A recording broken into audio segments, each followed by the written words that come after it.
I'm filming it on Valentine's Day. I need to edit this on Valentine's Day. So it's all happening in one day because I am a lazy piece of poop who procrastinated all weekend, and now we're here.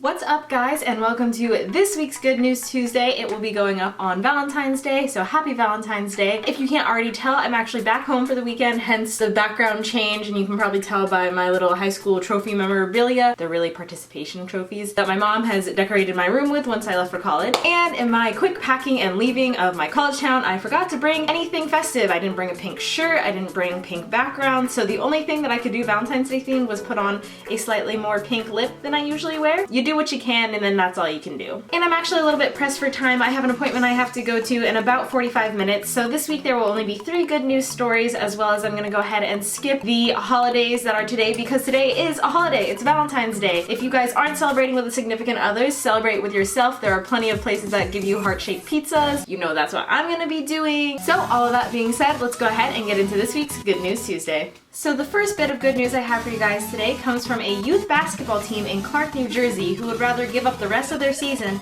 than play without 2 of their most vital team members. St. John's, a 5th grade level youth basketball team in a local youth league, is comprised of all boys and 2 girls. However, league managers notified the team and their coaches that the team was never meant to be co-ed to begin with, saying that the girls would no longer play in the season if the team wanted to continue, also causing the team to forfeit their prior record of the season, saying that their team should not have been co-ed. Through confusion between the league's rules and the overall district's rules, there was kind of a hazy background whether the team should be co-ed or not. The league had actually been considered co-ed for the past 4 years, however there was not a lot of girls interested in playing until this year. St. John's coach Rob Martell says, "One parent told me it's my decision whether the girls should play, but I said, no way, I'm not making this decision for these 11 10-year-olds. After asking the team of 10-year-olds what it is that they wanted to do, there were chants of the word unity, and the team unanimously decided to not play in the season if the girls weren't allowed to play as well." The next 2 pieces of good news I have for you guys all relate to today's holiday, Valentine's Day. The first being an article that the Huffington Post released highlighting 21 quotes that show the radical power of love. Now, I don't want to sit here and read all of them, but I'll put a few on the screen that I really enjoy, and of course I'm going to have the article linked down below,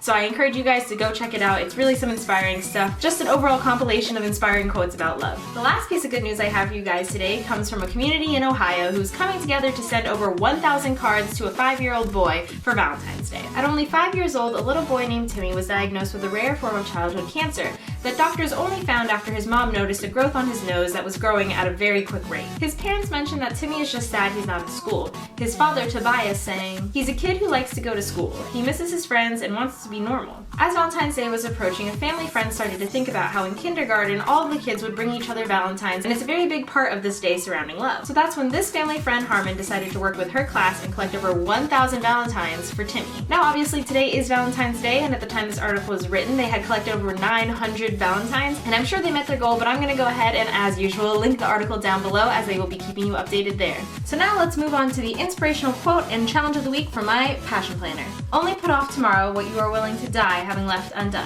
by Pablo Picasso. The challenge for this week is, this week, challenge yourself to get the day's most important tasks done before 10 a.m. or as early as possible. Use that momentum to help you push through the rest of your to-do list. Alright you guys, well I hope you enjoyed this week's Good News Tuesday, and don't forget to check me out on Twitter and on Instagram. I'm really trying to step up my Instagram, as you will see probably over here. So I'd love it if you guys would join me over there and see what content I'm posting. I post there obviously more than I am able to post YouTube videos every week. But all in all, I hope you guys had or are having a great Valentine's Day, and until next time, I'll see y'all later.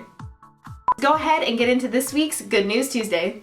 Ew, I really don't like that. I just did that. Redo, redo, redo. What I have for you guys today comes from Ohio. Ohio. Why is that so hard to say? Piece of good news I have for you guys today comes from Ohio community.